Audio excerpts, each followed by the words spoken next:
Nebraska, a winner. 42-17 the final. As the Cornhuskers close out the 9th undefeated and untied season in the history of Nebraska football. The 1-2 again. Inside corner. The Royals, 2015 World Champions. Strike three call. It's over. They've done it. The Royals are World Series Welcome to M&M Sports Podcast number 43.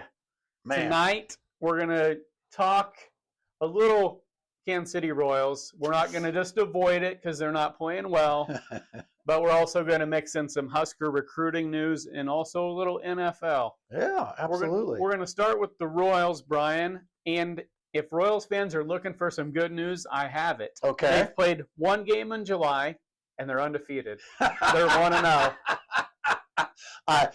Eric, I love your optimism right now.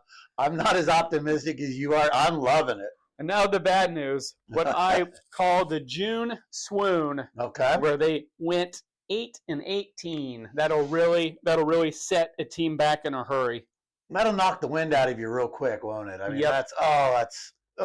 They went into the month with a 31-21 record, okay, and that 8-18 knocked them back to 39-46. So really making it a challenge, so to speak, to climb out of a 7-game hole. I mean, they've dug themselves deep right now. The offense is still just not producing at a consistent level to where we need to be at. I mean, I don't know how else to put it. We're not scoring runs consistently. Would you like me to break that down for you? I would love that. Going into last night's game, so yes, encompassing the first few months of the season, including that miserable month of June, they were last in baseball, averaging 3.30 runs per game, on pace to be the worst offense in the history of the Royals organization. I believe they said the worst was the first year of the Royals' existence, 1969. Oh my gosh! I mean, that's even before my time. That goes back a long way. Right. They were shut out for the 10th time the other day, which is tied for most in baseball, and they have scored 3 runs or less in 52 of their 84 games. That would be second most behind the Colorado Rockies. That is inexcusable. 3 runs or less is absolutely horrific.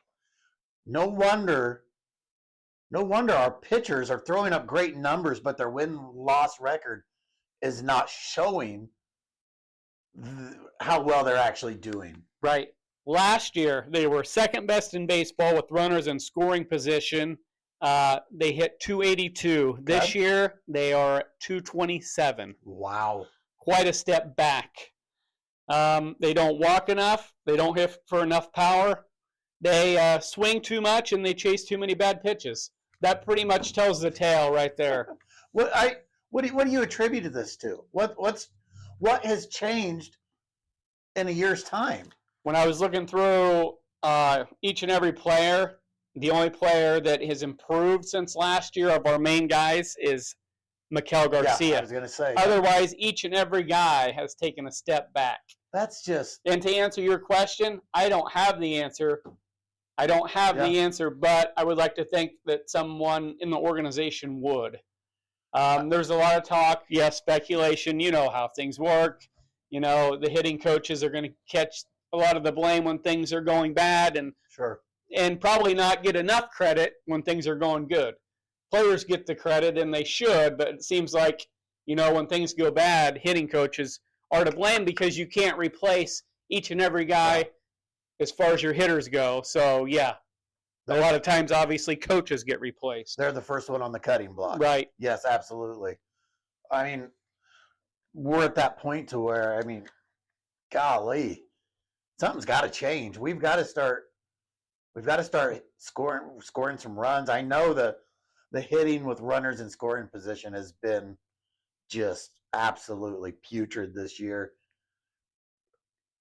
there's been times in the past where if you get a guy on second base with less than 2 outs, you know that runner is going to score.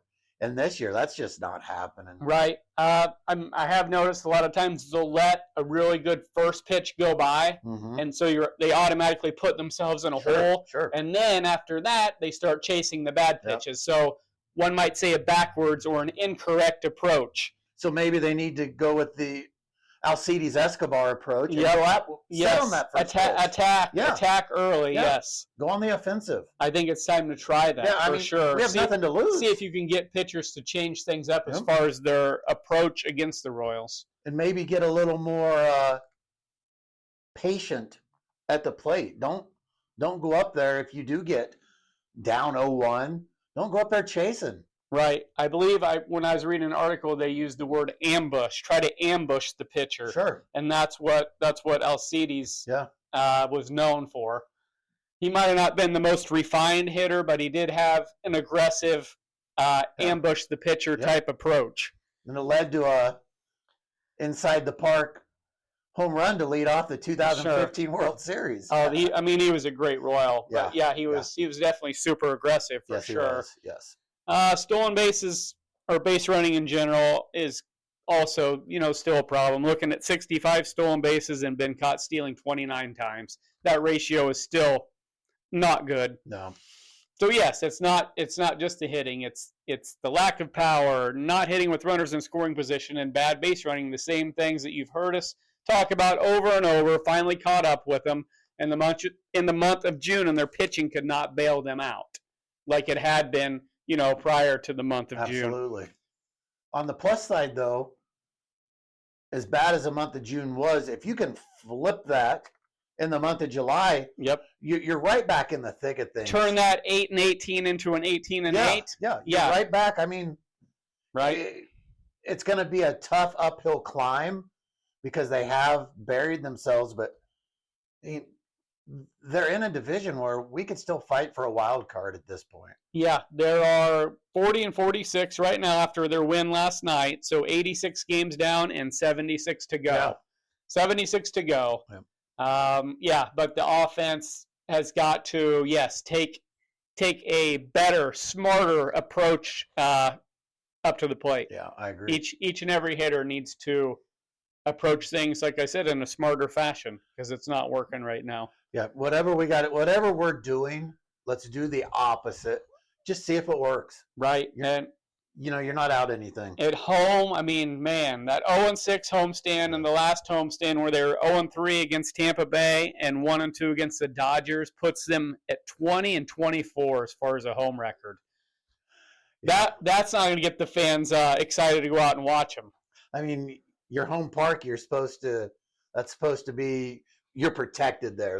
That's your home base, and it seems to mean nothing to us. They were so good at home early on, and then everything just did a 180 basically.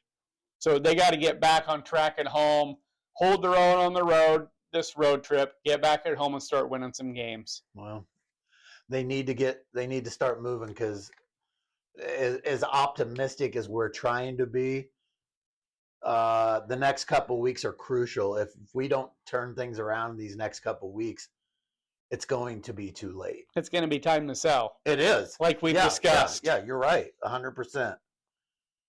I hope it doesn't come to that, but time will tell, right? 3 more in Seattle and 3 more in Arizona. So, Yep. Might as well start winning right now and carry that into your next homestand. Stay undefeated in the month of July, right? Exactly. Done with baseball, on to football, Eric. Really, we're not that far out from the football season. We're in July already. Early August, we're gonna start seeing some teams starting to get training camp going. The Huskers right now. We have a lot to talk about with the Huskers. They've been hot right now in the recruiting trail. I like it. Coach Rule and company.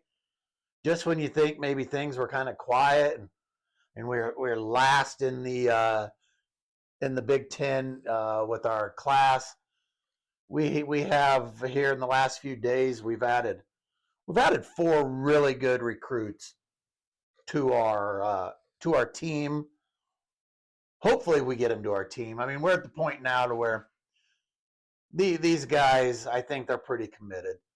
That we have roster spots. I'm sure the NIL money is good right now. Nebraska seems to have maybe stepped up in that NIL game. Sure. So let's get into it here. Yesterday, they got a great commit from a slot receiver, Larry Miles.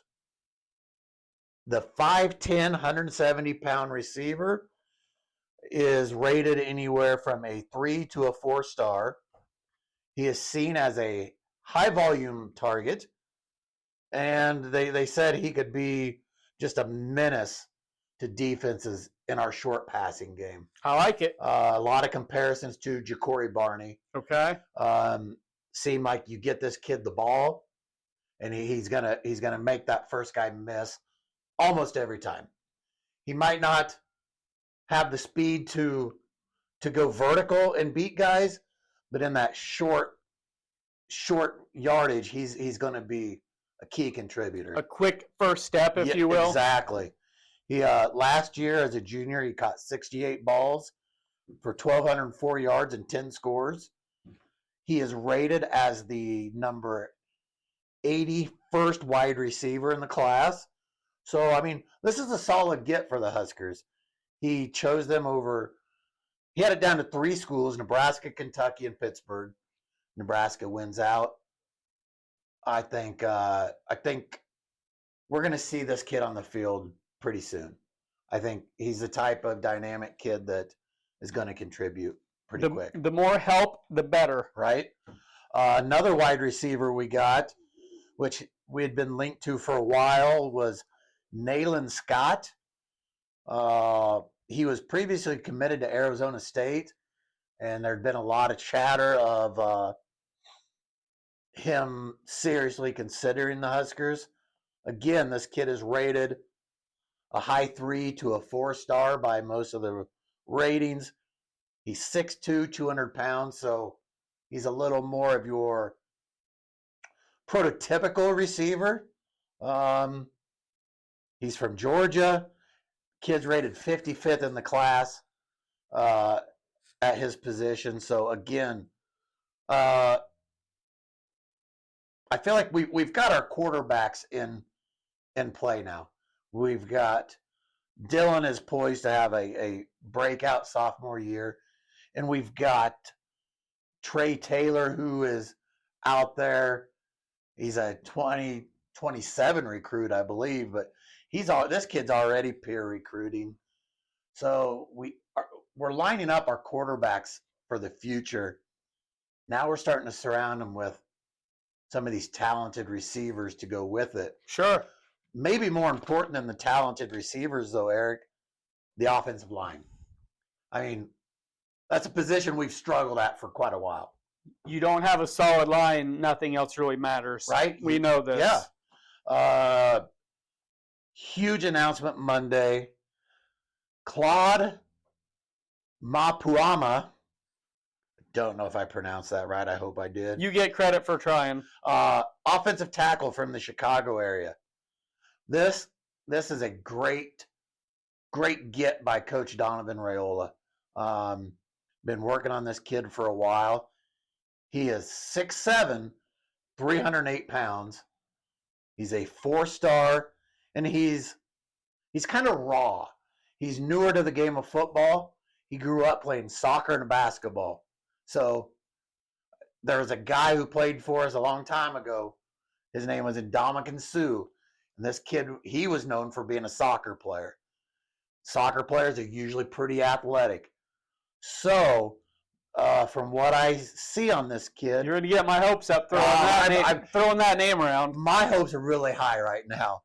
This kid, they think it's going to take a year or two to acclimate him, to get him ready, because he's only been playing football for a couple years. He needs coached up a little bit. Yeah, a little raw. But They said he's got lots of upsides. He's very solid in the run game. He's athletic enough to get to the outside to block if he needs to. So a lot of upside. On top of all that, he chose Nebraska over Ohio State, Michigan, Auburn, Florida. I mean, these schools were after this kid because they saw the clay that he is and what they could mold him into.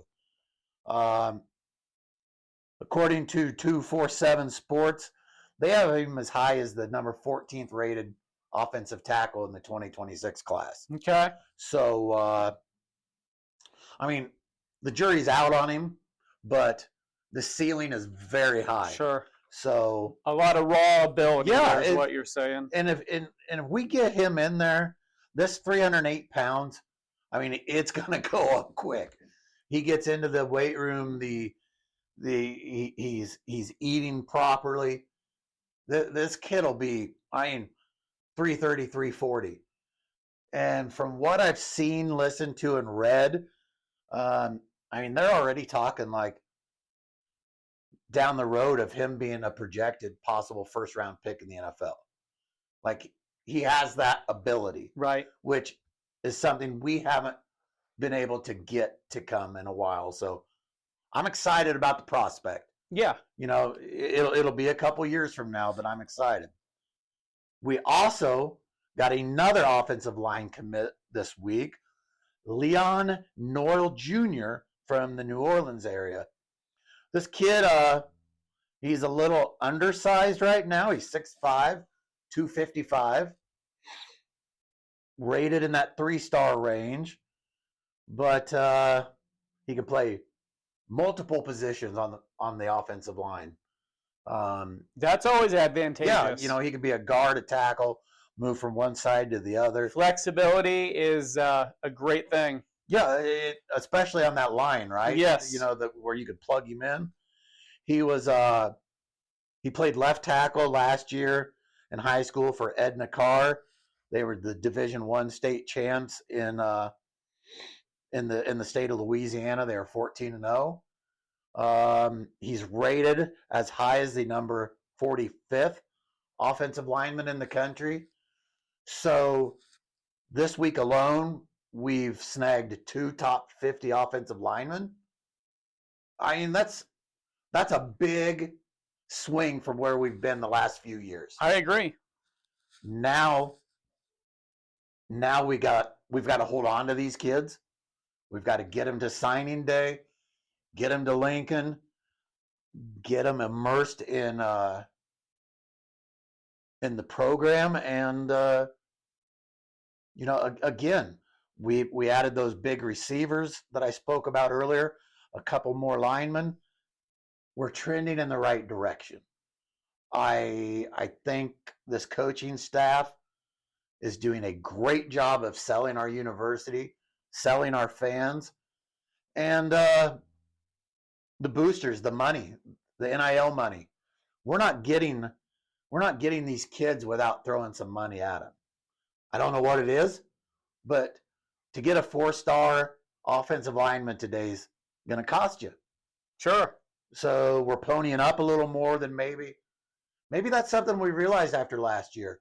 We missed out on some linemen. Maybe we were offering the skill position players more than we were the linemen. Maybe they realized that, and that's why we're attacking the line so hard this year. We'll see. I'm in full support. We don't know how it's going to translate. Most of these guys that I've spoken about today, they're not going to contribute right away.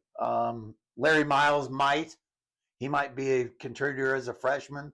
The rest of them, they're not. They're not going to. So we'll see a couple years down the road from now. But I just want to say I'm excited, and the future looks bright. Yeah, that should have most every Husker fan feeling excited and optimistic for sure. I like that.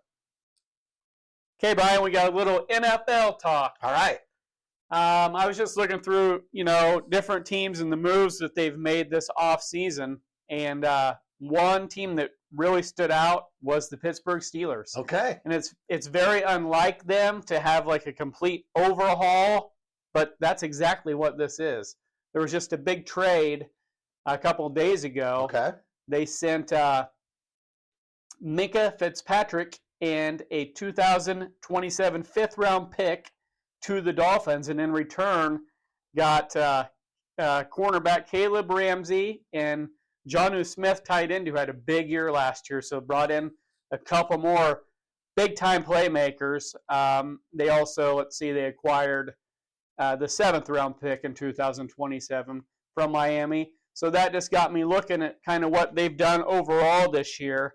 They brought in some guy named Aaron Rodgers to play quarterback.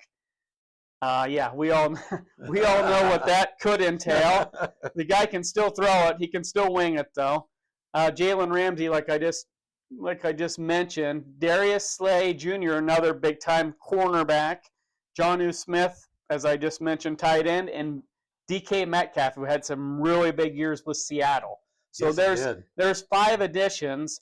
And leaving were Russell Wilson, who went to the Giants. Justin Fields, another quarterback, went to the other New York team, the Jets. Najee Harris, running back, that went to the Chargers. George Pickens, one of their big play receivers, went to the Cowboys, and Minka Fitzpatrick in that trade. So you're looking at literally 5 players they brought in and 5 big-time players that went out. A lot of roster turnover. Yeah, that's what I would definitely describe as a complete overhaul for sure. It'll be an interesting case study. You don't have to be a fan of any team just to be curious on how things are going to go when that many big-time, high-profile players for sure come in and some go out. And I'm curious to see how much gas Aaron Rodgers has left in the tank. Right. Coming off a major injury and just his age in general and being in a new organization. Sure. But, my interest is definitely peaked with everything that's going on right now in Pittsburgh. Right. No, like I said, they're kind of the team that's done the most. Yep. So as we get closer, to the NFL, we'll break down other moves that teams have made, especially teams that we follow. Everybody follows the Chiefs. Just in case there's more moves between now and then, we'll be keeping track for sure. Exactly. What I want to do now is just go through some positions: quarterback position, running backs, wide receivers, and have a little fun with rookies that could be impactful. We'll go through our rankings here. Quarterbacks. Okay, here's how I would describe this. I would describe it as who is at the top of their game currently. Okay? That doesn't mean most accomplished. Okay. Most accomplished would be Patrick Mahomes. Sure. 3 Super Bowl wins. Sure. But who is currently... Who's there now? Yep, number 1. We'll have fun with this. I have Josh Allen. Okay. Yep. When you first brought this up, that's the name that popped into my head, Eric. Right. Josh Allen. So I think that dude is at the top of his game right now. Peak of his career, I would say. He's at the point of his career where Buffalo needs to make a move now in the next year or two. Otherwise, they're wasting his They're wasting his prime years. Yes, they are. Yep. Now, second, this was a little tougher. Okay. I put Lamar Jackson there, and my reason for Allen and Lamar Jackson is simple, and that's because they're both dual threat quarterbacks that can gain so many yards on the ground. Patrick Mahomes is probably the smartest guy I have ever seen as far as picking his spots as when to pull the ball down and run with it. Yes. But he obviously does not accumulate as many yards as Josh Allen and Lamar do when they pull it down and run with it. Yeah, they almost have to do too much. Yeah, I agree with Their you. teams depend on him that much to throw and run the ball, and it's kind of risky. It is. Honestly. It is because at quarterback especially, an injury, your whole season, the trajectory changes quick. So Yep. But those guys are both they're solidly built. Sure. And they know how to take hits, but still things can happen. The older they get, the less they will want to do that, and I imagine the less these organizations will want them to do that. For sure. Yep, I've got Mahomes number 3. Yep. And I'll break this down as we go. Josh Allen, 0 Super Bowl appearances. Lamar Jackson, 0 Super Bowl appearances. And Mahomes, 5 Super Bowl appearances with a record of 3-2.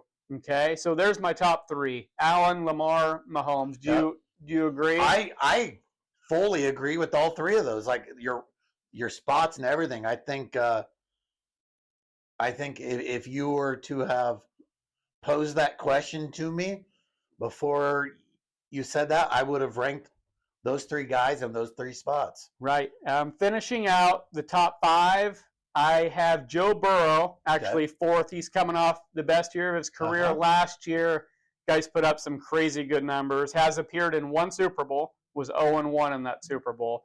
He's got a nice supporting cast to throw to as well. He does. That really helps his cause. Cincinnati has helped him out in that respect. For sure. Yep. Jamar Chase, obviously being the alpha dog. Who doesn't want that guy to throw the ball to? But other guys, Higgins, he's had plenty of weapons over the years. Yes, he has. So I put him 4th, and I have him just barely edging out Jalen Hurts. Okay. I put Hurts at 5, and some of that's probably just because of Burrow's longevity. He's played a little bit longer and accumulated more stats. But Jalen Hurts is moving up the rankings real quick. For sure. And let me state here, Eric, this is the top 5 quarterbacks in the NFL. So to be 5th on this list is pretty remarkable. That means you're playing damn good football. Sure.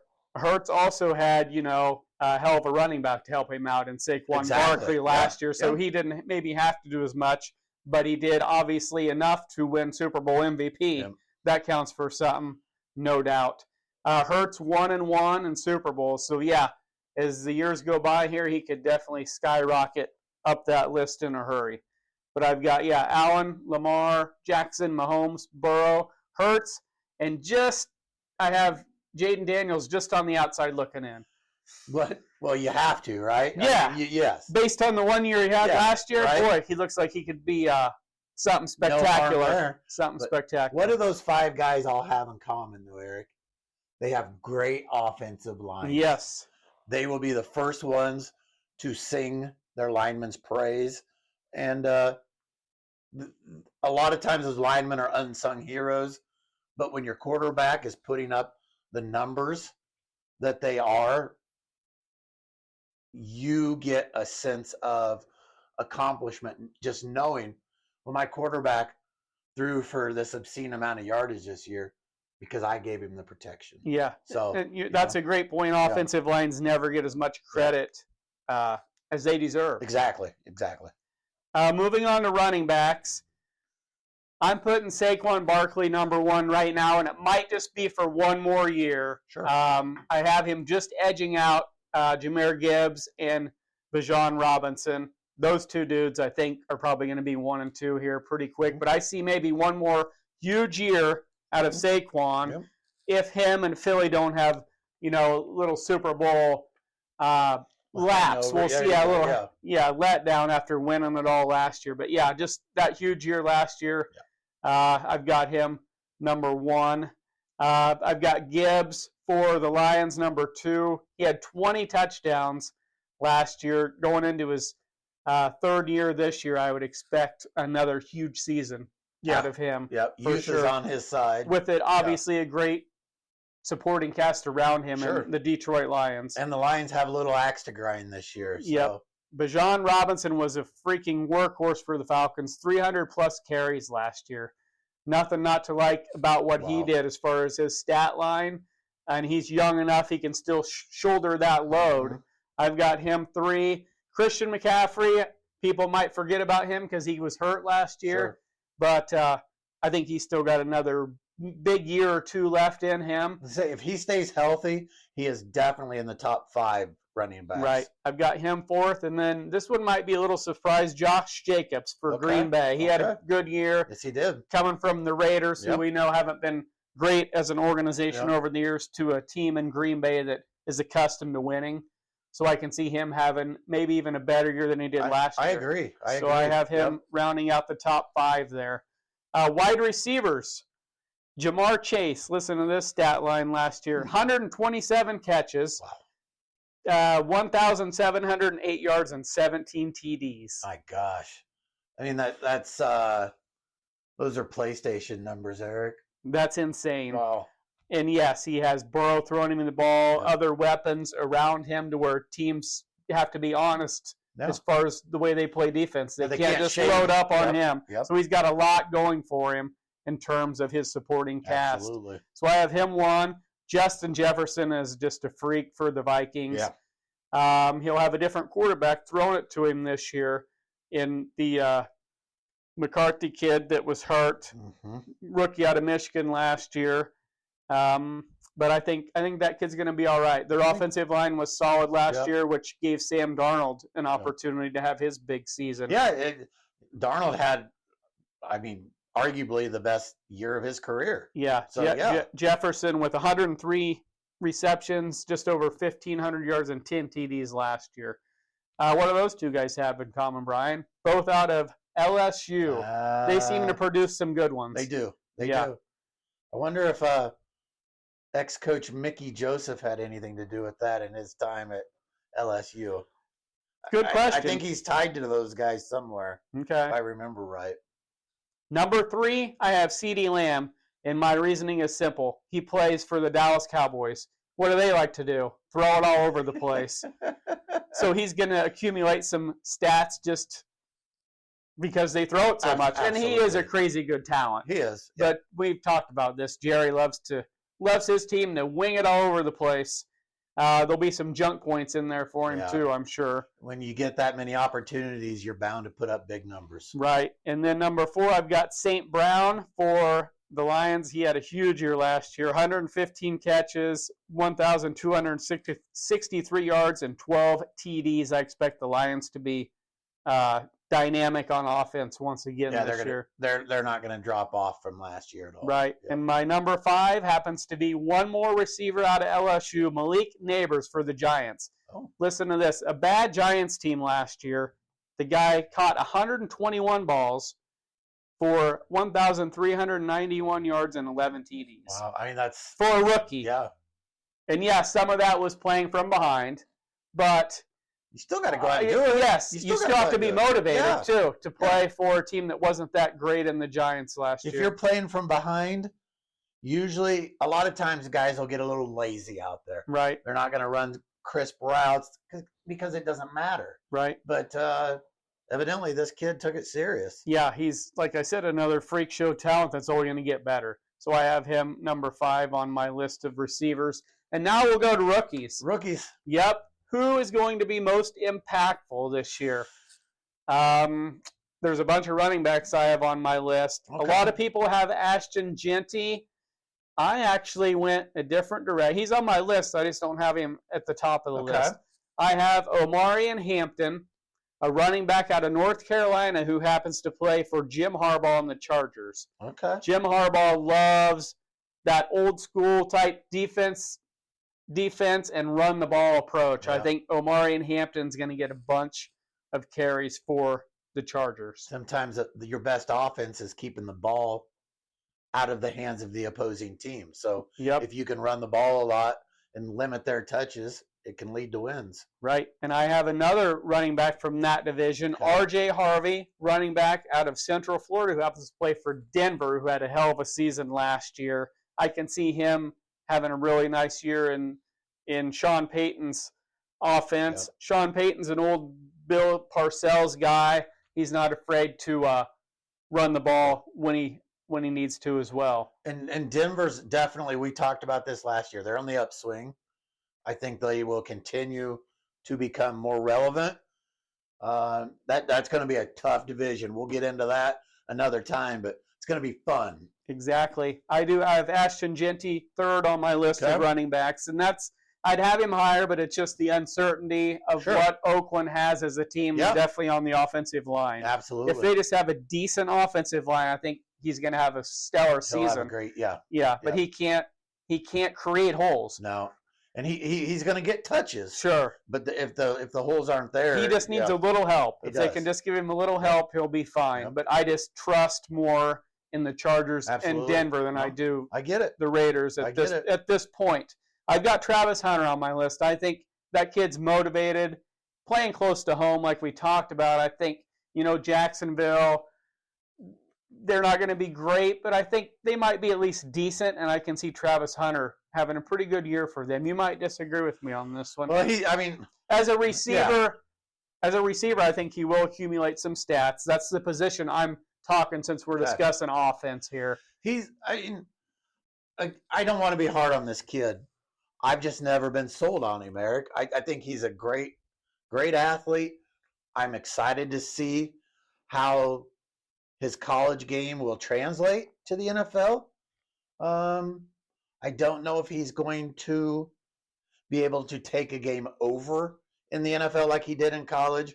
He was head and shoulders above the kids in college. Sure. But in the NFL, you're on a little more even playing field. Yep. We'll see what happens. I can envision a lot of quick hitters where he gets yards after catch. That's kind of what I'm seeing with him. Are you seeing him as a two-way player? Yeah, I think they're going to try that. Yeah? Yep. Okay. But yeah, when we're talking here, I'm just talking strictly wide receiver. Yeah, okay. Anything he does as a defensive back, we'll say would be a bonus. Yeah. Yep.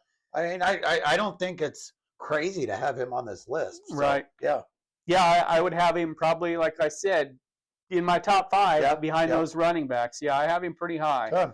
And then 2 impactful tight ends, I think Colston Loveland, tight end for the Bears, and you know that I like Tyler Warren, tight end for Indy, Loveland out of Michigan, Warren out of Penn State. Yep. Both those guys make my top 10 rookie list. I think they're going to have pretty good years as tight ends. 2 Big Ten tight ends that are, they're going to contribute right away. Yeah. For sure. Those are both great draft picks. And then Tatora McMillan, wide receiver out of Arizona that plays for Carolina. If nothing else, I could envision them playing from behind in some games. So he's going to accumulate some stats. He's a good-sized kid, so he definitely cracks my top 10 list. Caleb Johnson, this is an interesting one. We talked about the Pittsburgh Steelers earlier. He will be platooning with Warren for Pittsburgh as far as getting some carries for a team, like I said, that made a lot of moves. Yeah. So time will tell on that Caleb Johnson out of Iowa could play some sort of a role for the Steelers, who are known for not being afraid to run the ball when they need to. Training camp will be important for that kid, for sure. Right. Another one, Travion Henderson, running back for the Patriots out of Ohio State. Okay. Patriots, they might be better than some think this year. I like their coach. Yeah. I like Mike Vrabel. It'll be interesting to see. I do definitely think they're trending in the right direction. I think they're a year or 2 away from really making a push. But yeah, I think the Patriots they're going to be back. That program is not just going away. So you don't think they'll be down for a long time? I do not. No, I really like I said, I like their coach for sure. I thought Vrabel did a very good job with the Tennessee Titans when he was there. Yeah, absolutely. And my last one on the list is Cam Ward. I would have him higher, but Tennessee is definitely in a bit of a rebuild right now. So it's not him. It's like we've talked about, offensive line, supporting cast. If they just give him a little bit of help, I think the kid will make some plays. It might just take some time. That's all. The athleticism's there. Yep. He's got the football IQ. He just needs some help with it. Sure. Yeah. Anyway, those are rookies that we view as ones that could be impactful sooner rather than later. We'll say. And like I talked, we're here into July now. We're going to start seeing some NFL action before long. It's not going to take long for these guys to start contributing. Exactly. And all these people that you mentioned tonight, Eric, they're all going to make impacts for their teams this year. Yeah, every one of them. I agree. We'll see what happens. I'm excited for the NFL this year. I haven't been able to say that in a long time. Right, like you said earlier, we're not too damn far away. Yeah, it's coming quick. I'm sure a lot of people have got those days counted down, especially if you've got a team that you are zealous about, whether it's the Chiefs, whether it's Washington, whether it's the Raiders, whoever it is. It's going to be fun.